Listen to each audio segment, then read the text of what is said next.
the breakdown, the contest, all of those kind of things. And I'm being serious now, I'm not joking. You made the example there. Yeah. I think you're actually discriminating against certain players. Somewhere down the line, that's going to have a knock-on effect to how people are preparing and developing. Imagine if we didn't allow Dion Fourie to play flanker and hooker, Marco van Staden or Skalprits to play hooker and uitkry. I really didn't know where Skalprits would play. The one thing we haven't spoken about is the maul. I'm not sure we should be changing the fundamentals of what is one of the pure contests of rugby. They're just sweeping the problem under the rug. Let's never argue about opposition's teams, team selections ever again. You might as well not have a ref, and then the TMO can control it via AI. That's it. Tinkering with the scrums now is stupid. Okay, wait, don't lead me on this one. It's a pushing competition and you can't, and the law says you can't. And pause there. So come back here. Uniqueness of rugby is scrums, maul, the contest. Why would anybody say this is a maul? Andy, come here. So now you must hold them up. The harder you work with the referees, the better the game will get. If the viewers start understanding this small detail that goes into a maul and into a scrum, they'll understand a little bit more. And I think that's more or less what we try to do here.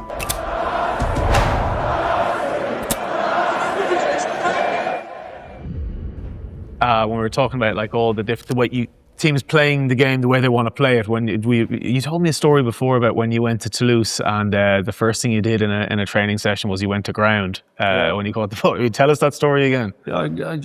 I can remember then. Guino West was coach for 25 years there, player and coach. So he spent probably his whole life there. But my very first training, we had a lacquer, it was a live, full-on training session, 15 against 15, and it was live. And the first thing I went to ground and there was a rag. He lost his head. He whistled. I actually shouted at me. He said, "What are you doing?" And obviously I couldn't understand. And I was lying down there. He said, "What are you doing here? Here we keep the ball alive. You pop it to someone and you keep it alive. But you're not forming a ruck. We don't want rucks." Yeah. Anyway, that was my first sentence that I learned. But that's in French. To Mali culture. And you didn't go there and say, "But I'm going to play the South African way." Yeah? No, I couldn't, because obviously you need to adapt. And I had to. Obviously their scrum is number one. Even if they lose his games, that was okay. As long as they won the scrum, that was for them a win. And that's how much they love the scrum. But the way that they played compared to South African way back then was completely different. That's why probably they have 6 titles in the European Cup. And there's two more than Saracens. Anyway, 3 more. And there's risk with the offloads as well. I mean, that's their choice. That's the power of choice. No, there's obviously risk, and it's obviously the way that you play and you decide how to play. I mean, there was in that team probably 10 guys, which if I had to defend against them, I mean, you need to take a side. You need to decide before on. I mean, there was Vincent Clerc, Cedric Gaimans, Clément Poitrenon. They all they're like Cheslin Colby's. And I mean, if they had to run at me, you pick a side sometimes. And well, I was going to ask, because Andy, like obviously everyone now, and I think most teams now have recognised the need to tackle safe and to lower your height, and we call it level change. We talk about level change a huge amount about trying to get yourself low, because we all know if 2 heads are upright, we're increasing the chances of a concussion. So tackling low, and if you look at Toulouse now, still with Ange Capozzo, and you look, I mean, they scored, I think, 70 points against Sale. They have Lebel on the wing, and they have all these Duponts and guys that are small and they can turn and change direction like that.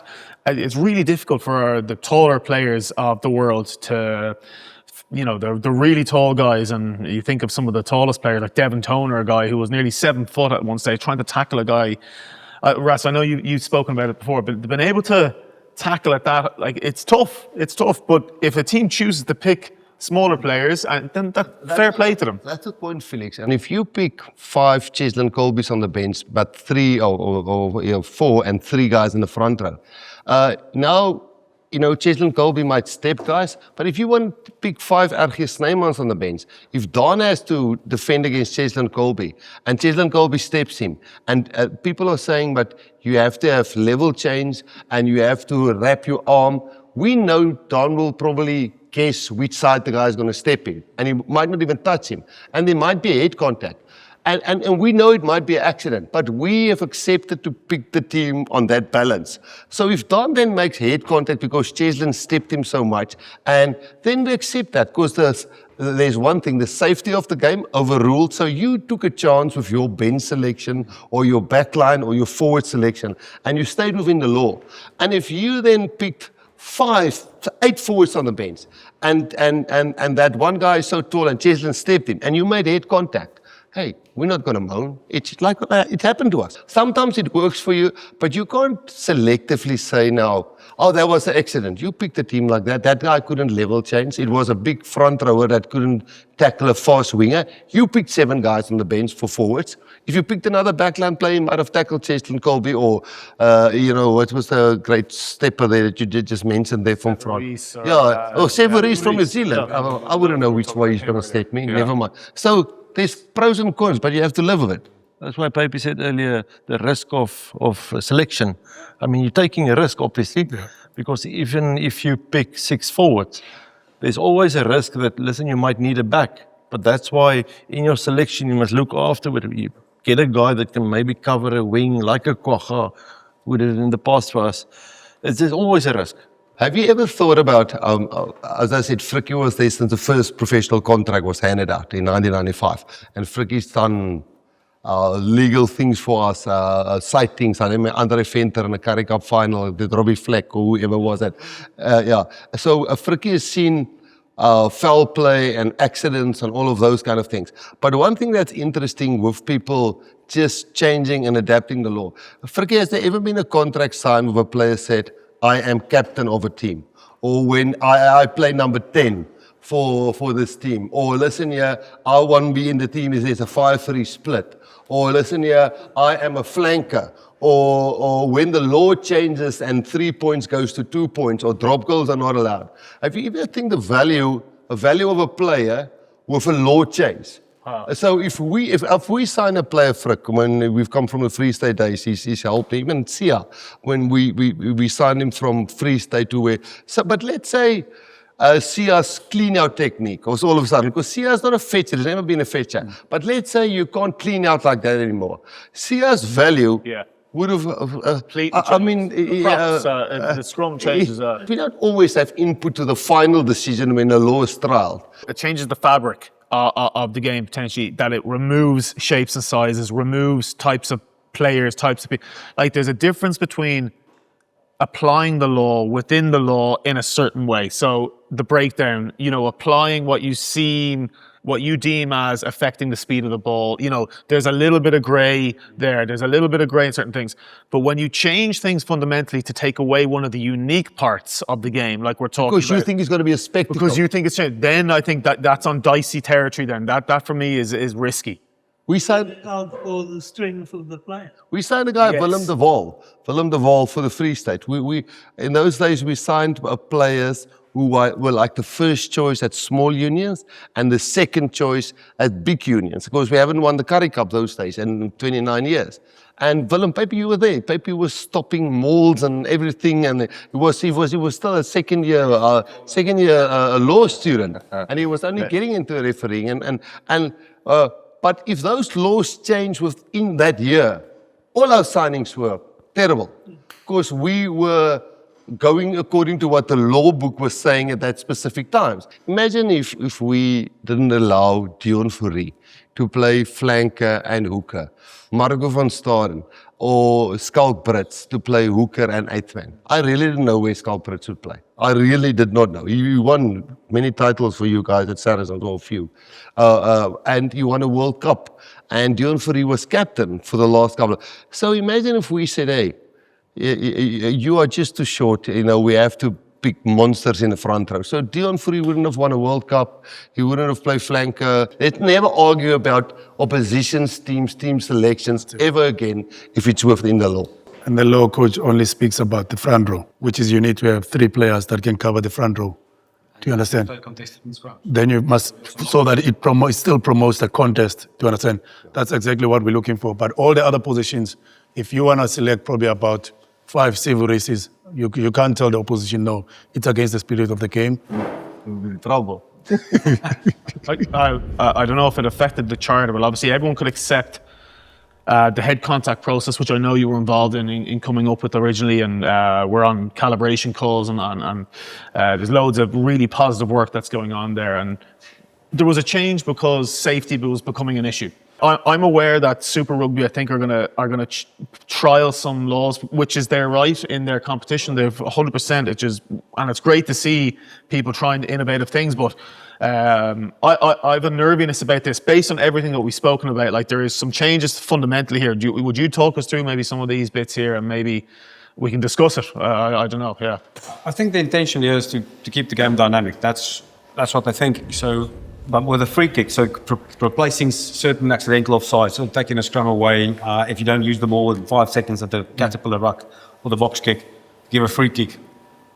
My experience in refereeing, if you give a free kick to the team not in possession, it's slowed down, because there needs to be a transfer between this team and that team. Yeah. So that means they don't have an option. They don't have the ball straight away. That means they're probably going to wait, organise their team, And kick up another. and kick it up and under. So there's a lot of people calling for less kicks. We're going to add kicks, most likely, unless the team has possession.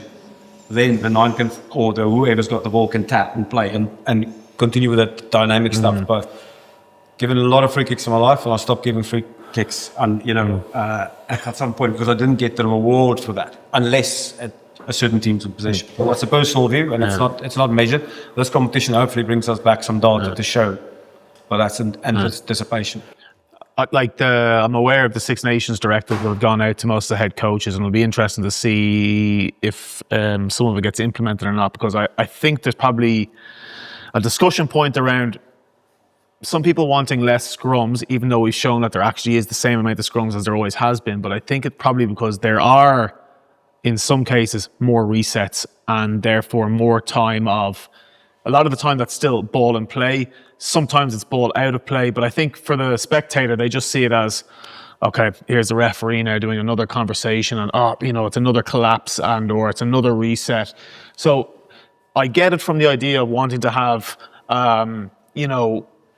action again, but I'm not sure we should be changing the fundamentals of what is one of the pure contests of rugby, which we've all spoken about as being, I think, a positive thing, and replacing it. It seems to be like ignoring, just sweeping the problem under the rug, as opposed to going, mustn't we upskill the referees? Yeah. So if you take the If you take that stat, you say there's more resets. Have you taken all the November games? Have you taken into account tier 1 teams versus tier 2 teams? Have you taken into account referee number 10 to number 15 in the world? Or if you take a snapshot of just the best 5 referees in the world, what is their stats going to be? Tier 1 be tier 1. Tier or 1 top 6 be top 6 or whatever. 5 rated referees. I believe their stats would look different, because they're better skilled, more experienced, and whatever time has been invested in them, if that same time is invested into the next stage, would we not see a better change at the scrum than changing the law? Right, so if you look at the two things that we've now many times referred to in the charter, scrums must stay there, mauls must stay there. So if you're a team that struggle in the scrum, and you just now give a free kick away to the opposition, they can't pick a scrum again. Okay, so now you've already taken the scrum away from them. But with Micron and the way scrums have been refereed now, you get a clear result now with scrums. So tinkering with the scrums now is stupid, in my opinion. Now, the same with mauling, for example. If you're 5 meters from the opposition try line and you want to put 8 guys in the line out and the opposition has 7, you give a free kick away and the maul is taken away. So giving a free kick for something that you don't know how to referee well is, for me, a cop-out. The scrums has been sorted out now because Micron help you guys, and we all bought in on, and the scrums now has these things that you're going to have clear cut. The maul, for example, is something now which, there's so many different interpretations now, and the charter say we must protect the maul because it's unique to rugby union. And now, I don't know if we're going to get even now into it, but getting to the free kick option is a cop-out. Because if they don't get the free kick while they have the ball in possession, it won't be a quick tap. And if it isn't 5 meters out from the try line, it won't be a free kick, nice training ground move. It will be, let's slow down, let's kick up and under. So sort out how you referee a maul and what is the maul meant to be, like the scrum was sorted out. And I don't want to sound like somebody who think I know the answer to that. But doing this is not the solution. It's basically an easy out. It is. I can't handle this, the pressure, maybe on that level. Yeah, I can't free kick. It's easy. We learned our lesson as a group and this year with in front of kick and kickoff. So that's been ruled a deliberate infringement. Yeah. Our bad. We were wrong and we shouldn't have. From that and out. But if you put 8 versus 7 in the line and you know you got ball, isn't that intentional? Why should that be a free? Or you take the ball paper and put it under the hooker's feet. You give that was actually the point we were, and we're going to say that was the point we tried to make with you put it in skew like that. Well, we can ask for a scrum by being in front of the ball. It's actually just a point we tried to make there. So closing the gap with scrum. So if you deliberately over the top, lean on top the other, if that's a call, the pre-call, is that not the same as Loads of ways that scrum there. or fade? You can fade. Yeah. Why is that not deliberate when someone in front of a kick at kickoff is deliberate? But that should be a penalty sanction. Yeah. So, I mean, that's philosophical into factual. Yeah. But there's many ways if you want to do this. I think we have the laws, Rassie. I think the law book has enough in there to get the ball back in play. There's 30-second law scrums, there's 30 seconds on line notice. Is it easy to govern? No, but can we make a conscious attempt to, if it's a TMO, if it's a timekeeper, to say, ball's out of play? Just like kicking a goal. It's a countdown clock, a shot clock. If we do that. And everyone was able to agree on that because it was quite a simple one to agree on. Just go, does everyone see the benefit in this? And great, and we can all see it and we can apply it. And I think if we took that approach with scrum resets down, if we all said, look, no one's going to make a team form up and form a scrum if safety becomes an issue. And if it takes an extra 15 seconds, then of course we're all going to go, okay, right, set it up properly so that there's no safety issue. But I think, let's say, at the shape of the game, people said, if we're not happy about the resets, must we change some of the laws? Must we start off with the hit? Must we start? I don't think so. I think we just go, if we all genuinely, like we did with the aerial contest, we all think this will be better for the game if we apply the law strictly like it is now. So if we all come together as a global game and go, let's form the scrum up within 30 seconds. Everyone. We're going to try and form the scrum up. I'm sure there'll be occasions where it goes over.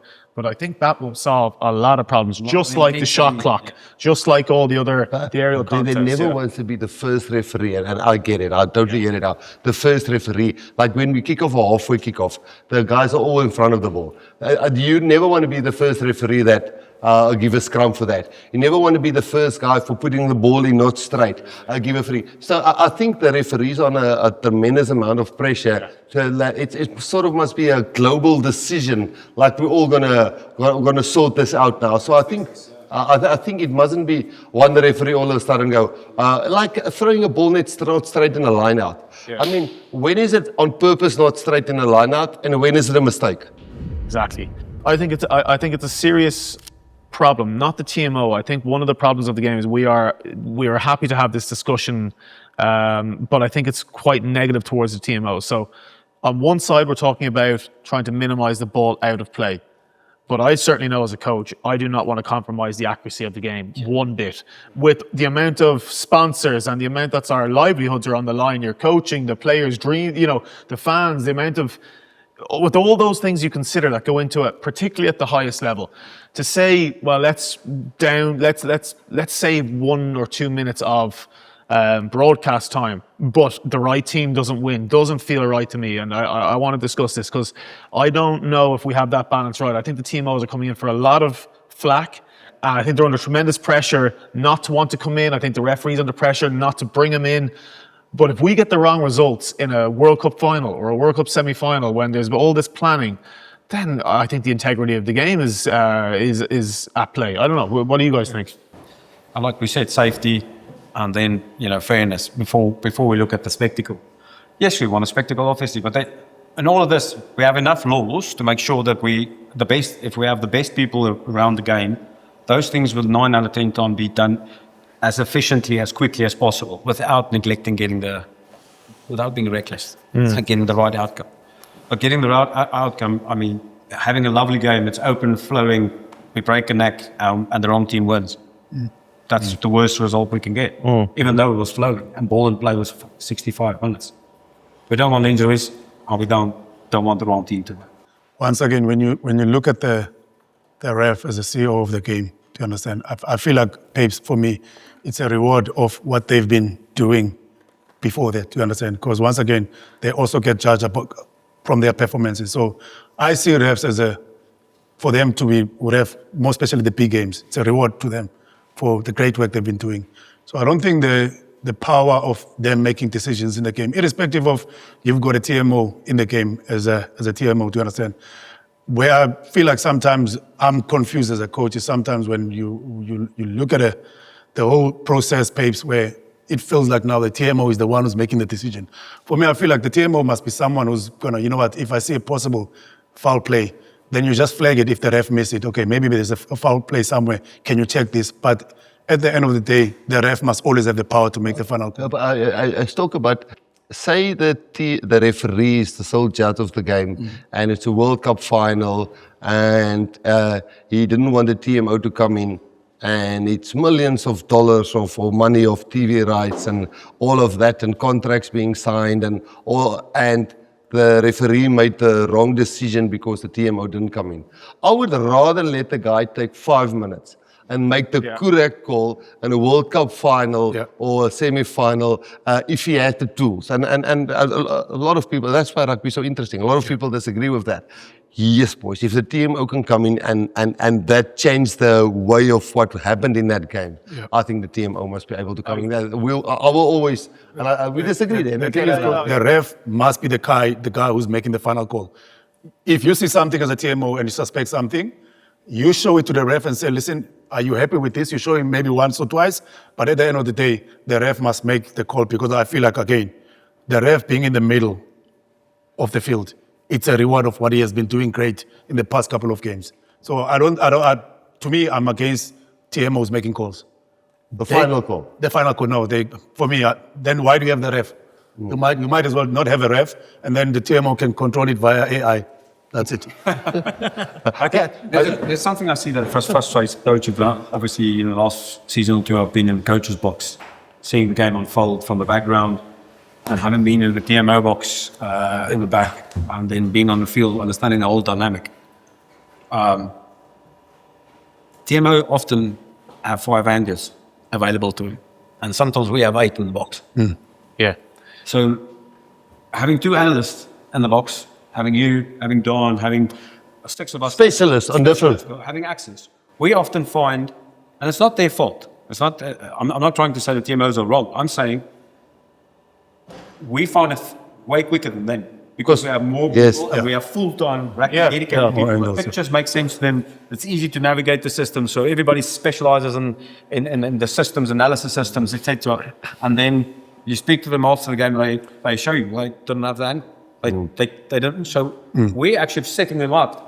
So the coaches know way before them that there's something wrong. Yeah. And then it doesn't get reviewed. And then, all hell breaks loose with that team. But people will probably get crucified for saying this. The TMO, shouldn't it be guys that was top-class referees that refereed at the highest level? And I'm not knocking anybody. I'm saying, isn't the guy sitting in the TMO box supposed to have the world's experience? Because there's a lot, and I'm not nailing them. I'm asking, shouldn't the guy in the TMO be actually a guy that now retired from being a little bit too old to refereeing anymore, understanding the pressure?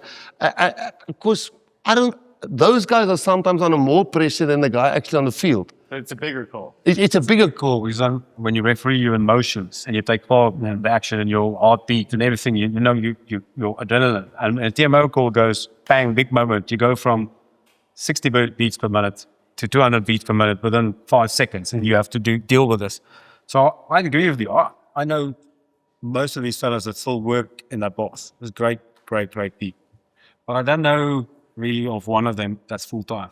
Well, they all have another job. I think the investment piece for them long term into that, I think would be really well spent money is investing in that pathway that if you don't make it as a professional rugby player or you just love the game and you can go that run and maybe the on-field refereeing doesn't work out for you, but you can see another path that way, or you do make it as a referee, but athletically, because you guys are actually athletes as well, and then there's a pathway after. But the guys as they are, and with the ability they have in the box and the systems that they use and so on, you would see I don't think they're doing a bad job, because if any of us is No, we'll miss it. We'll miss it. I'll get the Too chips. much. I'll get nervous. I wouldn't know how to nervous. Remember, something happens. You have to follow this now. Something else happens in the meantime. Now the referee asks you something. We're not talking about the same thing. There's so many things happening here. I would wonder, why is Wayne Barnes or Nigel Owens. Jerome Garcia Kaplan. Well, why is those the best decision makers? Is it not an investment to keep them in the game in a certain way? And you can have some of the younger TMOs, like very tech savvy, as their assistant. Maybe we need more backup there. It's a highly specialized role, not just the picture you see, but also the technology you use. The amount of discussion about them and the negativity around it at the moment, I think, is a little bit unfair. Yeah. And I think Brendan Pickerel has come in now, and he's, from my understanding, he's saying, well, we're constantly changing the scope of the TMO and what he can and he can't come in. It's hard for them to actually get some sort of consistency in the processes that they actually have.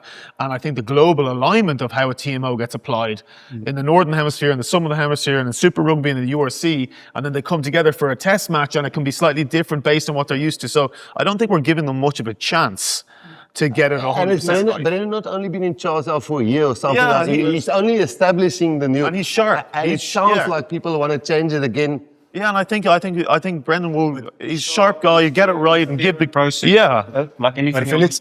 again, can I ask you something? I'm going to probably ask three gentlemen in the room. Who was the TMO in the World Cup final 2023 against New Zealand? In 5 seconds. Well, no, I can't remember. Okay. Who was the TMO? I don't know. Who was the TMO? Tom Foley. Because he was involved. Okay, wait. Don't wait. Don't leave me on this one. Why? A lot of us don't know who was the TMO in that game. Who made decisions according to what was referred? But the TMO will come and flag something, there's a potential foul. But at that time, Wayne Barnes at that time, he would look at the clip once or twice, make a decision without discussions with the TMO, and they will make the call. Yeah. Do you understand what I mean? And against France and what they... Everyone is still confused about him. Do you understand? But all I'm saying, I'm talking about the final. I'm talking about now how I feel like the relationship between the TMO and the match ref, who's between the four lines. Do you understand? In that game, the TMO did get involved to flag some of the stuff, but he left the ref, made a decision.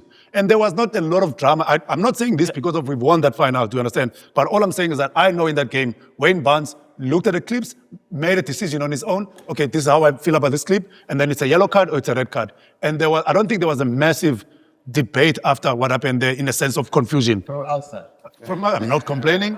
But I think for me, that's what we brought it back to the quarterfinal. France will contest the Eben knockback and the Ches in charge then.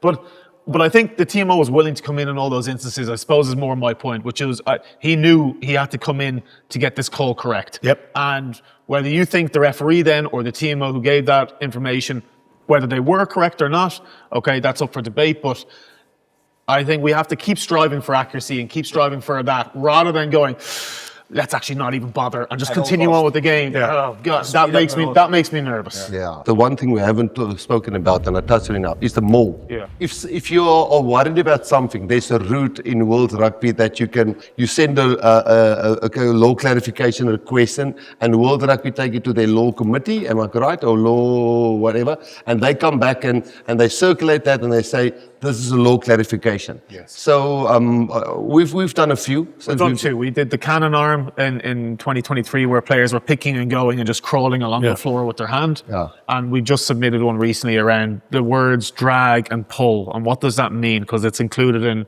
the laws around the maul and the ruck. What does it mean to drag and pull on a ruck or a maul? So we would hate it for things to change that is not for safety of the game, and it's just for the spectacle of the game. So, for example, why would things the scrum change now since we've sorted it out? Why would the contest in the air change, and if you can now do escort or obstruction? You can, though, if the law exists. Apply it correctly. Change a focus area, or we can agree mutually that the best way forward with this law, without changing it, is this way. No, that's not changing at all. That is creating alignment and clarity between, maybe after a clarification, it comes back to the referee group and say, okay, teams, this is how we're going to do this now to make sure that we're as consistent as possible. Where in the game are you allowed to pull a guy towards your half? Mostly in a tackle. If you grab a guy, you can hold him up or you can drag him to your side. In a scrum, you can't. In a breakdown, they've clarified that you can't swing around and pull a guy towards you. Which part of the game is not my force going that way, where in a scrum, I mean, the flank can't turn around and pull his prop to his own side. I mean, you wouldn't like that. You will like the scrum forward. What part in the game is it where you are doing tug of war? You are pulling against the opposition. The only thing, if Stoker is carrying the ball and I'm tackling him and he's going there and he's swinging around and now I can pull him away from that try line there, but that's a tackle. Yeah. So, but the only other thing, it's the only place, the only other thing it's currently allowed is in the maul. All of that pressure. It's suddenly something that crept into the game because technically me and you are stopping each other like that and I'm swimming around. And there's a law that states you can't pull somebody out of a maul. That's in the law. Drag. You can't drag somebody out of the maul. Now there's a bit of an argument when you are on this side. Are you pulling a guy out of the maul? Are you dragging him out? Or are you just stopping him? When that situation happens where people end up on the side and we think they're pulling or dragging or whatever it is, I think for the spectator, I think it becomes really difficult to see what's going on here, because everywhere else it's this. And then in this one piece of play, it's kind of allowing it to be this, and you can't really see where the ball is, and the referee really isn't. I think it's probably the hardest thing for the ref, and it's the hardest thing to understand for the fan. I think that's the first thing. So many things that moves at the same time. So when just most balls are in the lineup, most of them. So you first have to see the ball there. So you see the contest out there. But someone's got to see down here who's pushing on the hips of the lifters, to deload on them. So, but if you're looking up there, who sees this? And that's where the teamwork, the best team to fall can see most of it. You can't see all of it. Yeah. Then, if you see it, then you have to make a judgment. What's got real impact? So we don't want to technically, referees don't want to overbear a game by technicalities. But which of these has got impact? So that is so hard. And then they come down, and if they turn their backs, suddenly who's pulling which way? Is he still connected? Because the maul requires you to either be caught up, that means you've got to be in the middle, through the middle. You hear the referee say through the middle. Or you hear don't swim. That means you're on the outside. So swimming's on the outside of a maul, and through the middle is when there's an opposition player or another player downed on your outside. So these players that get in there. Yeah. So if me and Stoker is mauling that way, and you want to stop the ball and flick the ball back. If I get to turn this, so is my shoulders on, yes or no? So often this happens. They got their chest on because they're trying to get in here. Yeah. But the law actually requires you to be bound up to your shoulder. That's in scrum, in ruck, anything, the law is clear. You have to be bound fully from hand to shoulder. Yeah.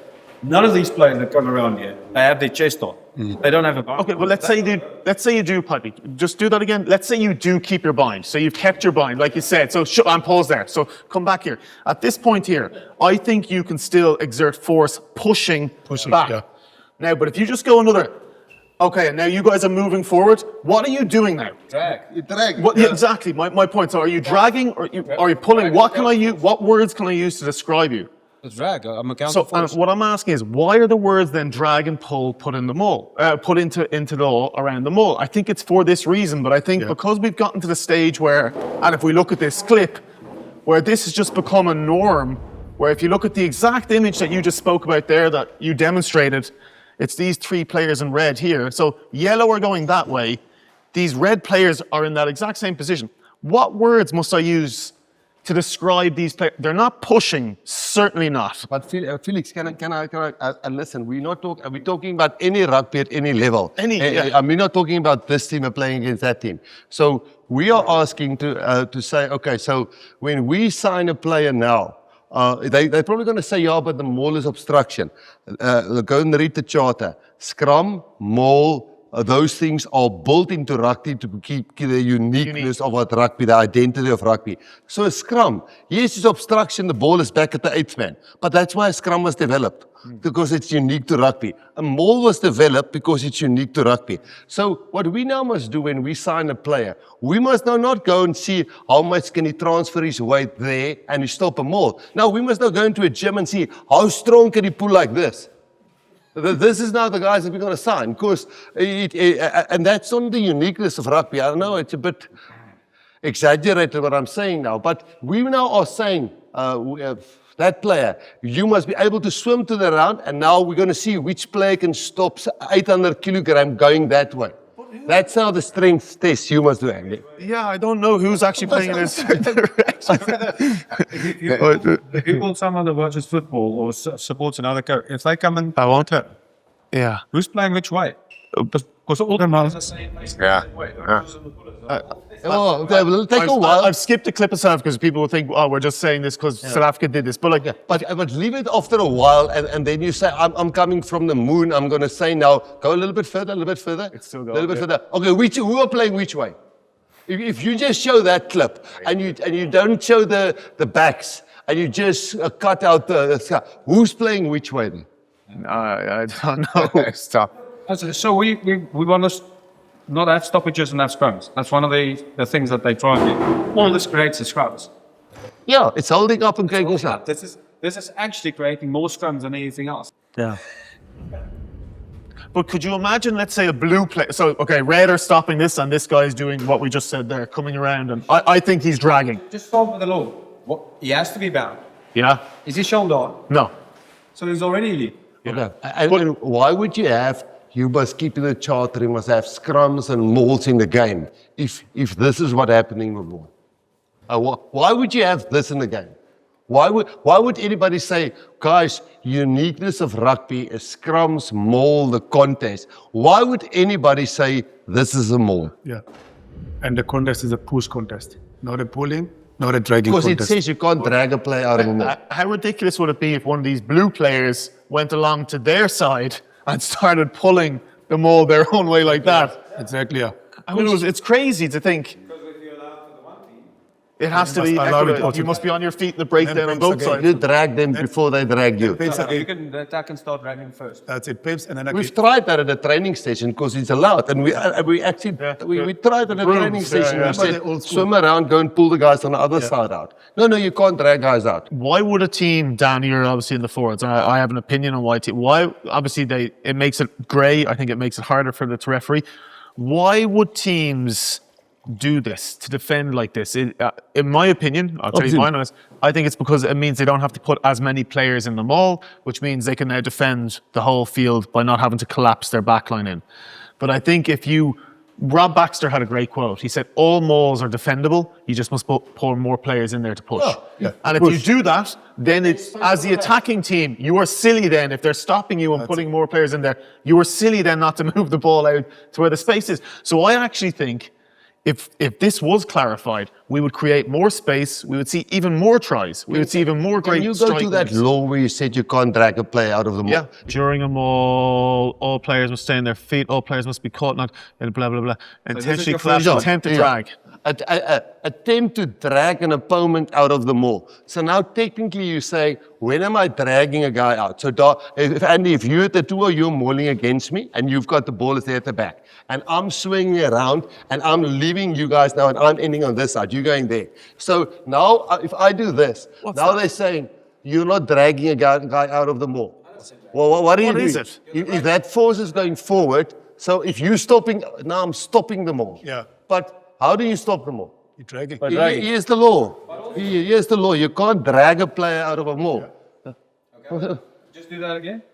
You guys are mauling that way? You guys are mauling that way? Another thing. So are you bound? No, I'm not bound. I should be like that. Yeah, and the moment you do that, it's hard. You can't drag it. Okay, and if you're bound like this, what can't you do? You can't collapse them more. So now you must hold them up. So you can't pull them this way. No, you can't pull them this way. Yeah. You can't be bound. Now the if the only force thing you is can do going is that this. way, you're a drag on the force. But just highlight this, Felix. Yes. So the first things first. All players in the hall must be caught in. So that's the guys in the middle. So there must be someone bound outside of me, or be bound to it. So you clearly went bound. But we're tolerating that and allowing that, and that is causing the grey, that's causing And maybe what is down? from your hand to your shoulder, fully gripped. Can't change it. Have to stay down. So what players do is they do this, and then they find a new arm in here, and then they swap, and then they this arm. And then maybe you can't collapse it if you get on that side. But you can't get there. You can't leave this on. Your original, like, you have to keep this to get there. You can play with this on, but you cannot leave this on. But now they're interfering with the halfback. So there's the next rule. So we've said you can't, the protection of 9. So what is this player doing? He's stopping the release to 9. So if you do it at ruck, call it scrum. 9s can't go at source anymore, at scrum. At rucks, you can't swing around because you have an impact on 9. So this guy who's here, who gets in there, so any time release. So the Protection of 9, isn't it? So the spirit of the game, if you go back to the charter. So it wasn't Maul developed to guys pushing against each other, and the strongest, or if we got 8 guys pushing in this Maul, and you only put 4 in, then yes, we won't be able to attack with our backline. But if we put 18 and you put also 18, that was the purpose of a Maul. So now we start pushing, in my opinion. Now there's a contest for this guys going forward, and now people say it's obstruction. Yes, that's why rugby is unique. A scrum is also obstruction. Let's start with obstruction. No, the ball is passed back. Started with contact, clear access. Now we got a Maul. Like a scrum. Ball goes back. Contact, Just like the ball. scrum. You don't start with the ball underneath. You start with the ball.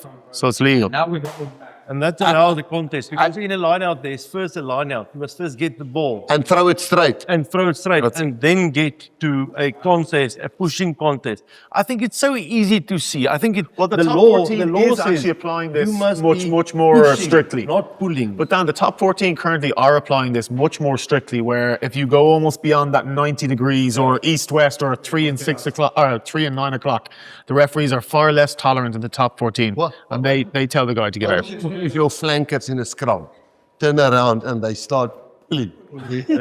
I'll tell you what. We're not going to pick them next week. Because They they're going won't even make half time. to scrum you if you do that. Yeah. Why would we allow We don't have to change the ball. We just have to. I think it's because, Ras, Right. out of habit, I think it's because it's like the escort on the glove. We all got into this habit or this cycle of it became a trend. And I think people see this as a very effective way of stopping them all. 4 guys stop an 8-man Maul. Yeah. And then a defender's out. Yeah. Where if you had to push against them. So Yeah. it's an illegal tactic. I think it's just we've gotten into this habit and everyone's gone, it's okay, it's okay, it's okay, until someone goes, why is this okay? And then actually we open it up to a real contest again and we'll get the same result as what we've done with the aerial stuff, and it'll be, I think we'll see more tries. I think we'll see either more Maul tries or we'll see more ball out of the Maul and tries in the corner or backline strikes or whatever you might call it. And yeah, I've been jokingly said it, and the guys must be tired of hearing what we say. But do you really think you won't now? Because lineouts is probably the thing the things that happens the most in the game is walking and running. Then the thing that happens the second most in the game is passing. Then the third thing that happens, the third most, is getting up and down from the ground. Now, if you then go set phases, kicks obviously is one of the highest things, different kickoffs, kick for poles and all of that. But then the thing that happens the most set piece is lineouts. And that's where the most tries are scored. So if you suddenly take lineouts, suddenly you will start changing, I don't know if metrics is the right word, or things that you measure players' ability by. You will probably say, but if I can get props who doesn't jump so high, because the ball doesn't have to be straight, if we can manipulate guys on the ground, you don't have to have a tall guy. So now, if they don't go up, we don't have to have a hooker that can throw it in straight. They don't go up. So now we have to get a guy who can take them more like this and just grab it. You will probably start doing conditioning testing, and who is the guy that can grab them. I'm serious, because why would power like that if you only have 10 scrums in the game for Don getting paid for? You only have 10 scrums, but you have 20 lineouts. Of course, we kick the ball out. And there's a guy... That becomes much more valuable. You just grab these guys and now he keeps the ball out. Why wouldn't that be, what's the metric? Or something you measure a guy's power by? Yeah, It's always that how he can go forward. Yeah. You still have 8 scouts. Grabber test. And huh? no, it's the same as like the scrum thing we were saying. You could actually start just manipulate the athletes you were gonna get into the game, which goes against what we said right at the beginning, which is all shapes and sizes. So it's like you can manipulate But I that. think the law book has thought of this, and that's why I think the word drag is in there, and that's why we're asking, what is the only other time I think of drag in my life is if my boy is dragging his school bag, you know, outside of school and he's walking along and I'm stop dragging your bag on the floor. I thought you were going to say something else.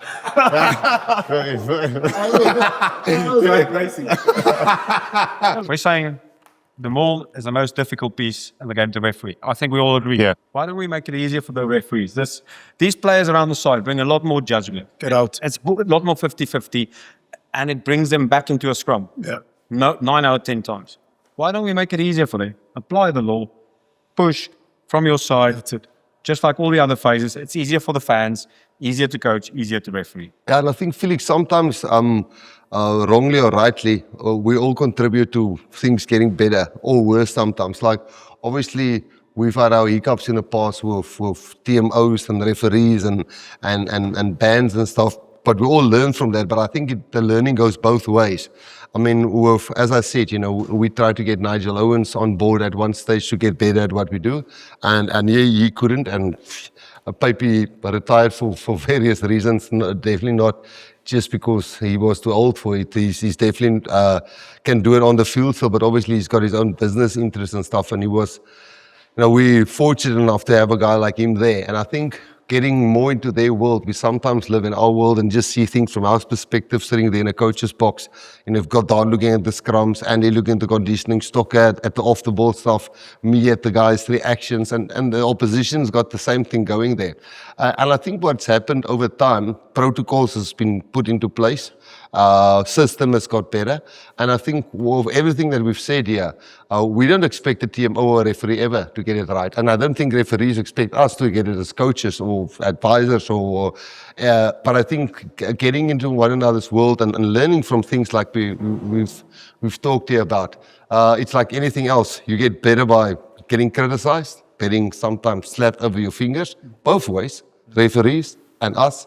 And so, understanding from what they do in their world and getting reminded constantly about that with Papy's interaction. And obviously, Don, you talking on a Tuesday to them like the opposition do, and we're having the referee meetings and having official protocols in place. I just think none of this is trying to say we can do it better. I think together we can do it better from our side and from their side. So I think this chat has been lekker. I don't know how much the people will find interesting, but surely it's definitely not, obviously we say things as our opinion, but we would like people to form their own opinion about this, from the scrums to the mauling, to the kicking game, to whatever we've talked about. Papes, I don't know if anybody want to add something. I know, Don, you said you're going to braai fast now outside.